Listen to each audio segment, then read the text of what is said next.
Welcome, everyone. It is Wednesday, May 1st, May Day. For all you socialists out there watching who like to make fun of our show, we acknowledge your socialist holiday. Welcome. Our special guest this evening is the former mayor of Bowie, Maryland, former Ehrlich Administration staffer, and Reagan Administration and Bush Administration officials.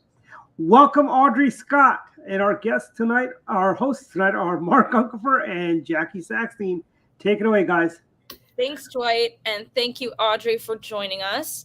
We have a lot to discuss. The last time we had you on was to talk about your charter schools, so we would love to get an update on how that is going. Well, we're still struggling. I don't know exactly what the status was of the application when we last spoke, but the application that we were able to obtain from the county was had 46 elements and was about 60 pages long. But we were told that application was out of date and it needed to be updated. But we were told that we should use the application anyway because it was basically the same and it wouldn't change substantively. However, we got the new, and the deadline for submitting the application was March 1st. We got the new application at the end of January, and it's now over 190 pages, and there are 91 elements that have been added. And it was just absolutely, totally overwhelming.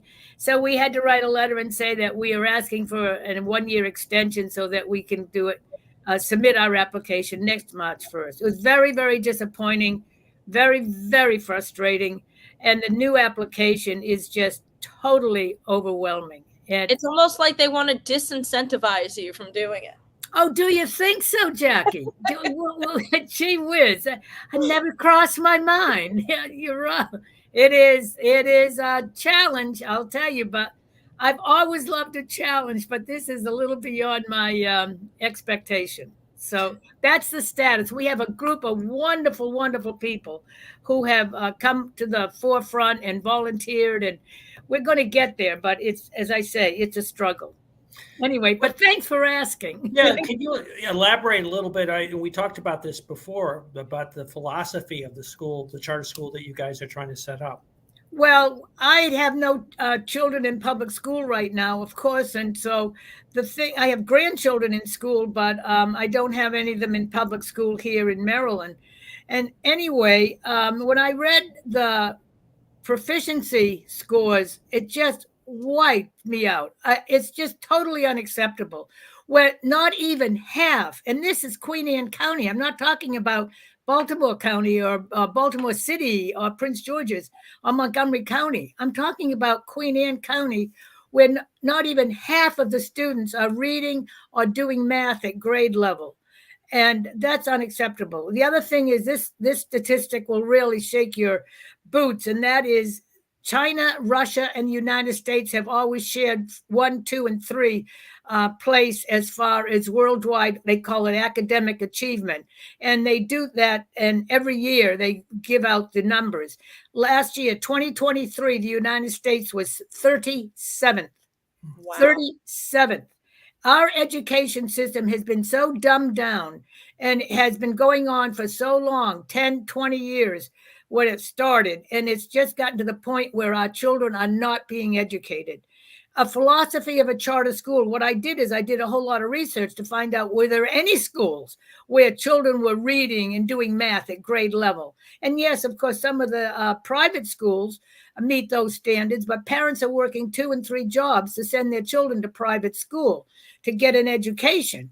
And not everyone can do that. The other course of study would be homeschooling.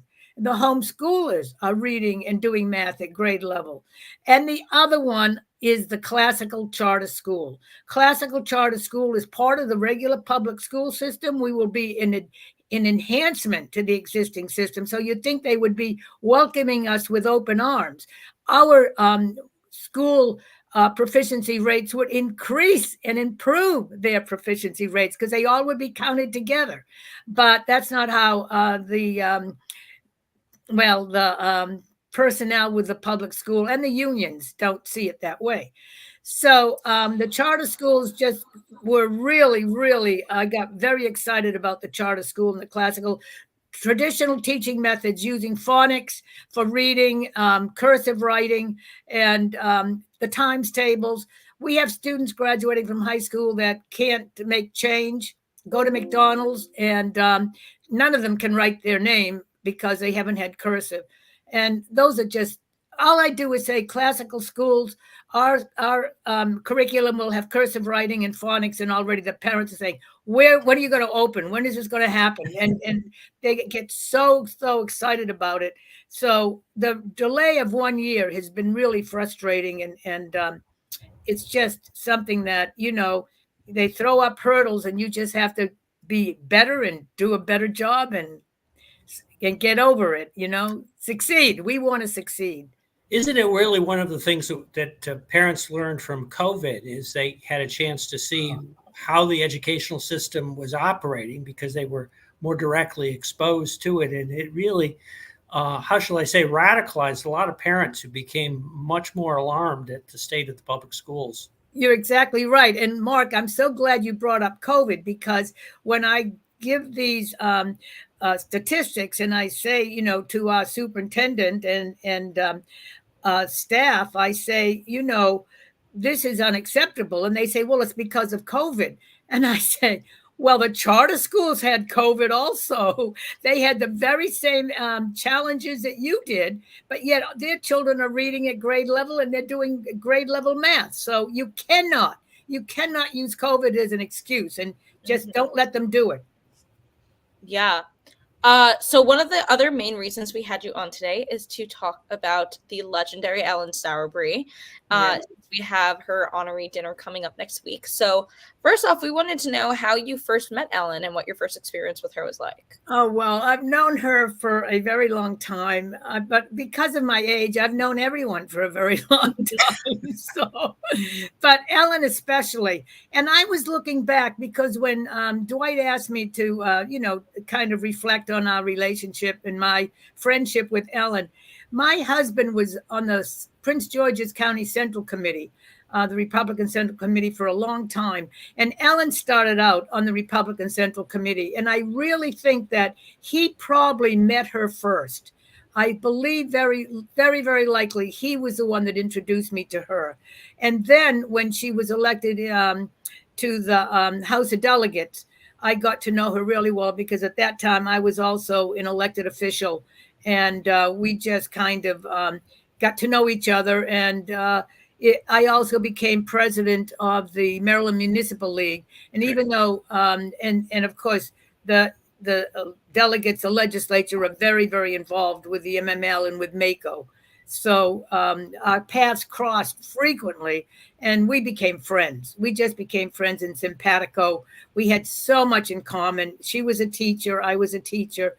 And we were both conservative Republicans and, a minority in Prince George's County, and she was a minority in the House of Delegates. So we shared so many things that we really didn't have to.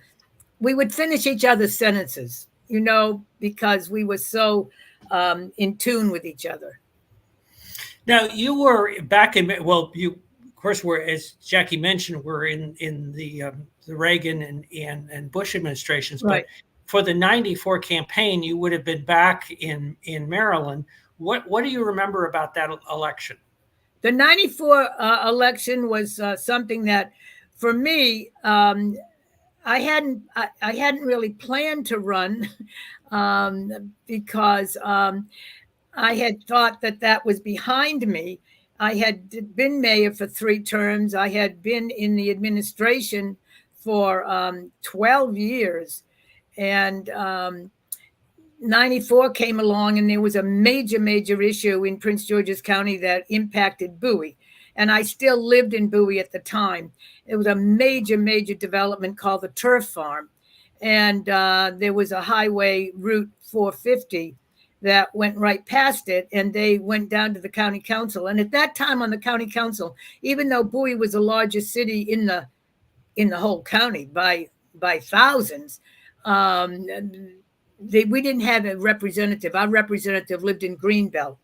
And so Greenbelt Bowie was in the same councilmanic district.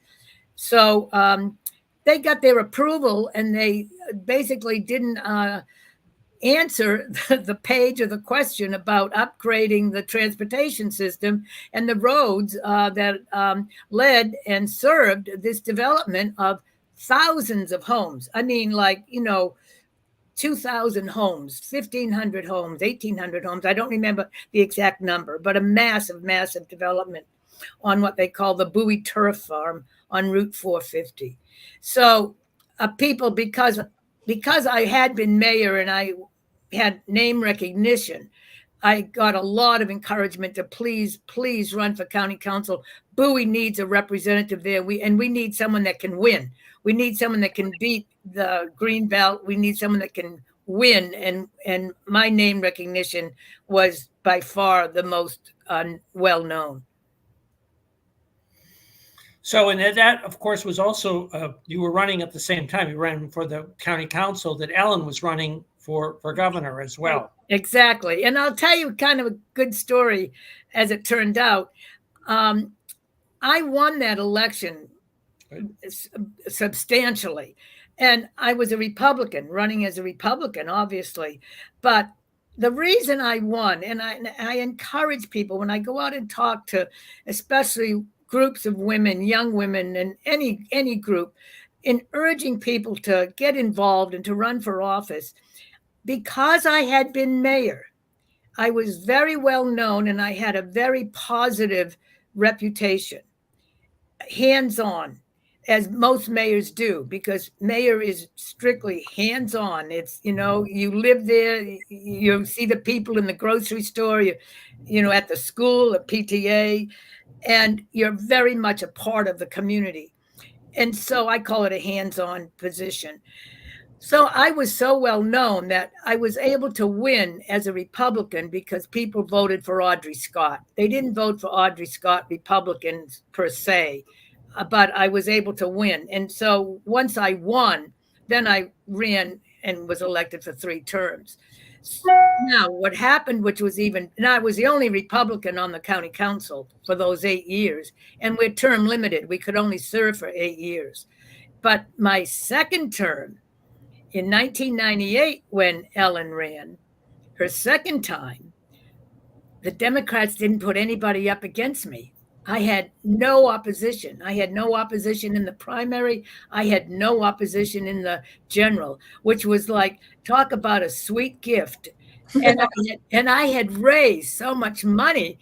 I had bull roasts and mailers, and I did all kinds of things to raise money because I thought I'm going to have the fight of my life to stay on the council. And obviously, most people, you serve 4 years, and just like Bobby Ehrlich served 4 years, you're really just getting started. You're getting your team in place. You're getting your policies, out there and your programs. You need that second 4 years. I've always felt so sad because Bobby was on such a roll and just doing such a great job for the state of Maryland, and then to be, cut off short like that. So I really wanted my second term. So I didn't have to spend any of that money that I'd raised, and Ellen was running, and you can spend your campaign money on a campaign. You don't have to spend it necessarily on your own campaign. So I did a statewide mailing for her for that campaign. I was happy to do it, and I was so happy that I had the resources, the finances, and I didn't need them for myself, and I was able to do them and use that for her. That's awesome. Well, to me, it sounds like a ringing endorsement for running for municipal office, especially if you have a higher aspirations. That's the way to start out for sure. Absolutely. It built, you use yard signs, you use bumper stickers, all kinds of things to get name recognition. The best way to get name recognition is to run for a local office, run for school board, run for mayor, run for city council. We have just in Prince George's County, there's over 29 municipalities. And statewide, I think there's 160. I'm not sure because that changes periodically, but when I was president of MML, I think it was about 160. So there's so many opportunities out there for an energetic and an enthusiastic and ambitious young Republican. Well, why don't you expand on when you first decided to run in Bowie? What was the trigger? What got you started? Well, I moved there with 3 young children, and then my husband and I, we had our 4th son, and with 4 little boys, it wasn't long before we were taking trips to the emergency room. Now, when you have a 3-year-old and they're learning to ride the bike and they fall off and they split their lip, that's an emergency to me and to Daddy, and so you take them to the emergency room at the local hospital, which ours was Prince George's General, which is a tertiary facility dealing with trauma, gunshot wounds, automobile, accidents, and a split lip. I'm just using split lip as an example. I had broken legs. We had the whole gambit of things with 4 boys. But anyway, it's not really an urgent emergency. And pretty soon I decided, and I did a lot of research. It was really like getting another master's degree because I got into up to my eyeballs, just like I'm doing now with the charter school, on healthcare and hospitals. And you're required to get a CON, a certificate of need, which was an application, which was nothing compared to what I'm dealing with now with the charter school. Nothing. I did the CON for the Bowie Hospital by myself. But anyway, so I decided we needed our own healthcare facility in Bowie. It was a booming community at the time. Everyone joked statewide, they called it Fertile Valley, because it was just booming, and it was young families coming in because of the growth of Goddard Space Center, which had really just opened in Greenbelt, and NSA, which was booming and growing leaps and bounds because national security was becoming a major issue. So that was what, on my street in Bowie, the fathers, of course, also the mothers didn't work. You had children, you stayed home. And I had been a teacher before, but I wasn't a teacher when I had my first child was the day I stopped teaching. But the fathers either worked at NSA or NASA, one or the other. It was the whole up and down the whole street. So there was a lot of uniformity, let me say. So anyway. So you ended up working at Housing and Urban Development in the federal department? Yes. Mm-hmm. Now, how many years were you there? I was there for 12 years. 12 years. So the full both Reagan and Bush. Right. And again, Bush got shortchanged too. Bush had only the 4 years. He should have had 8. Anyway, I was there the whole 12 years. There's been so much talk lately, and much of the focus that the governor had in his legislative agenda was on affordable housing. Mm-hmm. And it struck me that, think problems, as somebody who, when I got my first house, I think I had a 14% mortgage. What is your perspective on this whole discussion about affordable housing? Well, affordable housing is something that, let me go back. Housing is the basis of the quality of a community. Home ownership is the determining factor in the quality of a community or a city or municipality. So you do anything you can to try to encourage home ownership. And in order to have home ownership for, families starting out, you have to have affordable housing. The problem we're facing right now, and I think this is pretty universal in our country, I don't think universal other countries, is the student loan debacle. Because young people getting married, I didn't have a student loan when I got married. My husband didn't have a student loan. These kids are getting married now. The husband and the wife combined have outrageous debt. So to go into a marriage with that kind of debt is just stifling. And you can't buy a house. You can't get credit with that kind of a debt. Mm-hmm. So I really think that I don't know the history of student loans of exactly when it started, but it has really complicated the economy of our country, and certainly it has affected many aspects of our economy, and home ownership is one of them. So I want to go back to your time as a school teacher a little bit, because a lot of what we're seeing on campuses now, and not just college campuses, but high school campuses as well, is, I mean, horrifying to watch. So when or did you see this shift happening in educational institutions, that this kind of thing has become okay?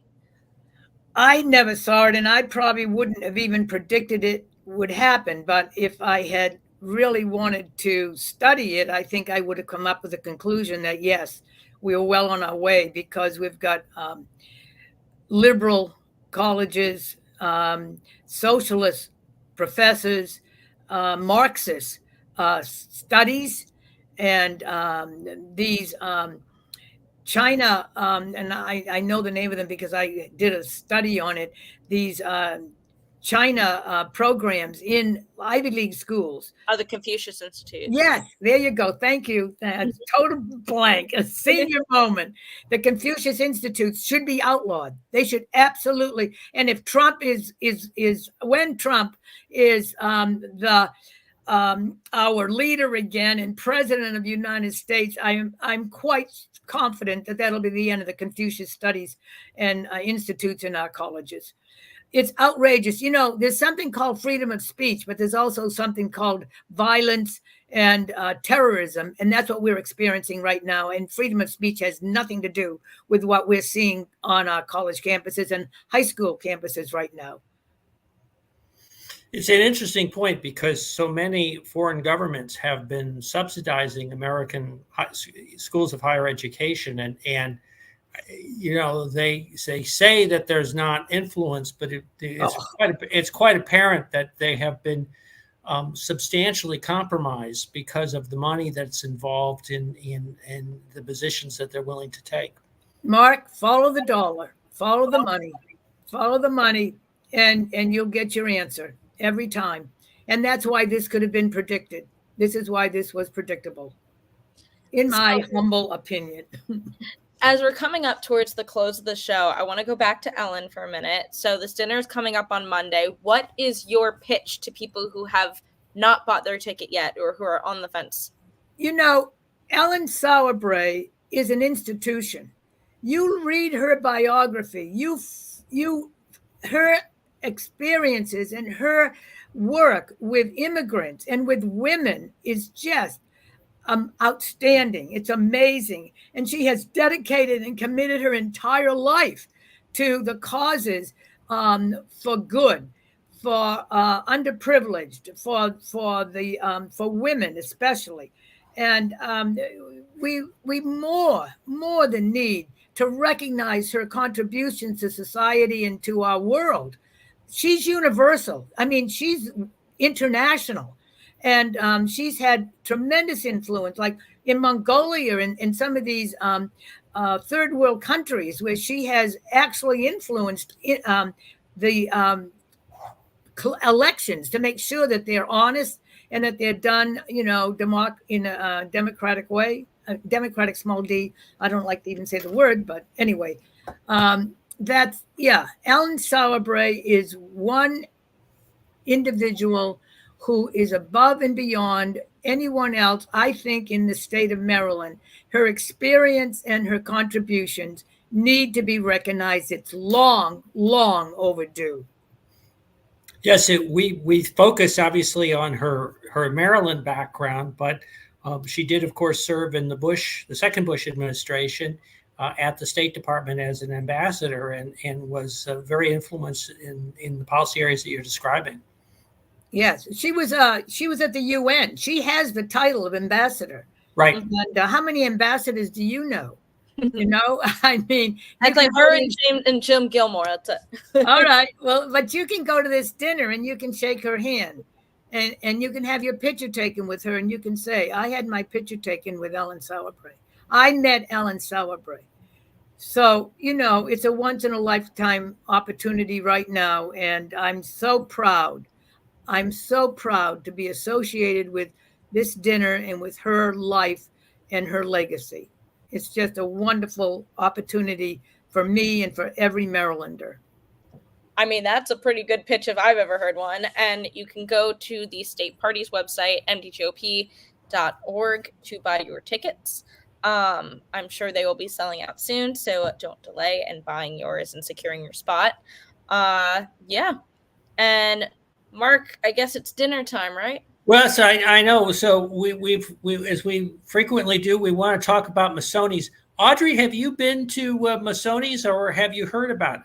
Oh my goodness, I've heard so much about it, and I want to go there, and I've never been. And so, it's unfortunate that in one way that I moved so far away, but in another way, I have a little piece of heaven here, and it was the best decision we ever made. And also, I have two sons who live very close. They moved over here first, so my grandchildren are here. So, that's why I'm here. I can say I came here for the peace and quiet and the Republican. In my county, we don't have one single elected Democrat. And I came here from Prince George's County. So, I think I've already died and gone to heaven. It is lovely, la. Anyway, so yeah, I haven't been to Masoni's, but I really want to go there, and I'm going to make a point to get there. Awesome. Well, we can't recommend it enough. The food is delicious there, especially the ice cream. The ice cream is really good. And another plug for a different Italian place, but we will be at our usual Mama Lucia's in Olney tomorrow at 6:30 for Pizza and Politics First Thursday. Delegate Chris Tomlinson will be our speaker. He's going to be giving us a legislative recap, and I'm sure he's got a lot to talk about. So thank you all for watching. Audrey, thank you so much for joining us, and we will be back next week. Thank you. Thanks, Jackie. Thank you, Mark. And of course, thank you to Dwight. This has been wonderful. Thanks. Good night.